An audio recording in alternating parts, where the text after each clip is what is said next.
कि मान लो हमारा पूरा जीवन गंदी बातों में व्यतीत हो गया, आज से हमें पश्चाताप हुआ, सत्संग सुना, आज से भजन शुरू कर दिया, तो आज से हमारी भगवत प्राप्ति की यात्रा शुरू, हमें भगवत प्राप्ति हो जाएगी।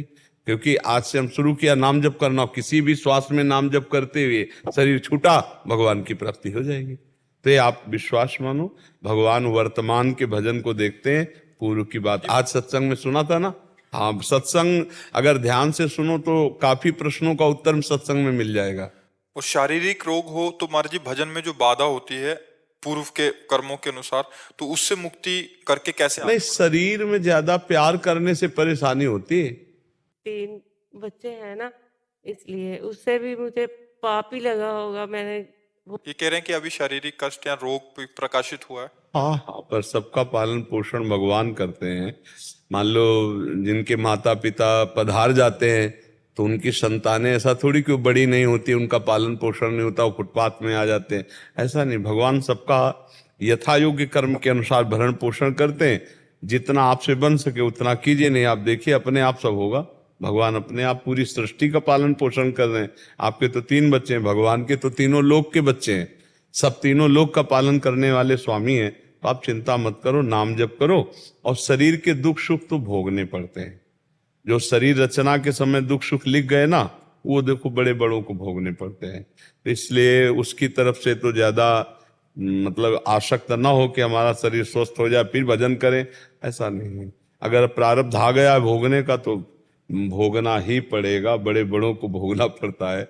अगर मन में भगवान का भजन ना हो तो शरीर के कष्टों में इतना दम है कि जीव मृत्यु मांगने लगता है। तो हमें लगता है कि अगर नाम जप हमारा चलता रहा तो हम हर कष्ट सह जाएंगे, नाम जप नहीं चला तो फिर बड़ा कष्ट। संसार फिर यही तो भोग हैं, नाना प्रकार के रोग, नाना प्रकार की विपत्तियां, नाना प्रकार के संकट कष्ट देते हैं। इसलिए चिंता न करे, नाम जप करे, तो उसी से सहने की सामर्थ्य आ जाएगी और उसी से परिवार का भी वो सब पोषण करते हैं, सब व्यवस्था करते हैं। के कारण ये सब कुछ ना हो रहा हो। भ्रूण हत्या हुई है हमारे द्वारा, तो कहीं इसी के कारण तो नहीं हो।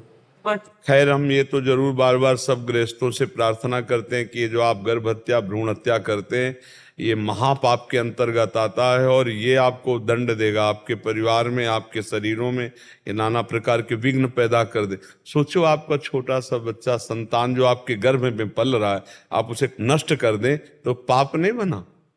आपके आंगन में बच्चा खेले, एक थप्पड़ कोई मारे आके तो आपके कलेजे पे लगता है, और आपका बच्चा जो गर्भ में खेल रहा है आप उसको नष्ट करवा रहे। तो ये गलतियां सत्संग ना होने के कारण, संयम ना होने के कारण और नाना प्रकार की कुमार्गगामी प्रवृत्तियों के कारण, जैसे बच्चे मर्यादा से नहीं रह रहे हो, कभी ऐसा दोष हो गया तो फिर अब गर्भ हत्या करवाना, भ्रूण हत्या कराना, या संयम से गृहस्थ नहीं रह रहे, उनको संतान की आवश्यकता नहीं, असावधानी की, गर्भ रह गया अब उसको नाश करवा देते। ये महत पाप है, महापाप है।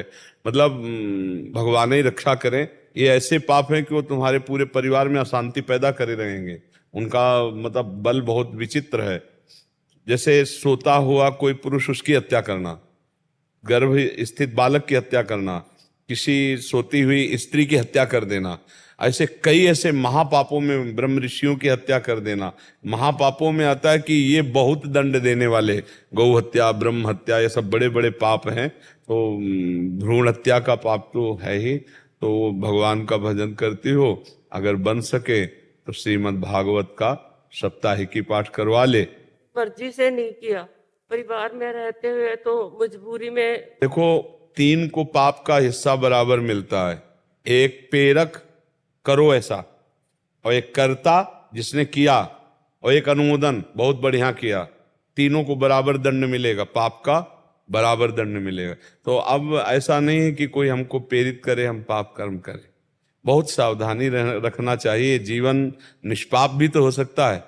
मान लो आप गृहस्थ में हो तो ऐसी सावधानी रखो कि गर्भ ही ना हो, संयम से रहो। जब आपको बच्चा नहीं चाहिए तो संयम से रहो। अब बेमतलब में आप जीव हत्या करोगे तो फिर उसका दंड तो भोगना पड़ेगा ना। चाहे बाहर आ जाए तो वो बच्चा है, गर्भ में है तो बच्चा है, तो बच्चा है ना। अब उसको मारने का मतलब उसको ज्यादा पाप लगता है। जैसे बच्चा है, वृद्ध है, सोता हुआ कोई, इनको ज्यादा पाप लगता है। क्योंकि जैसे बच्चा है असमर्थ है, वृद्ध है असमर्थ है, सोता हुआ पुरुष या स्त्री असमर्थ है। आप उस समय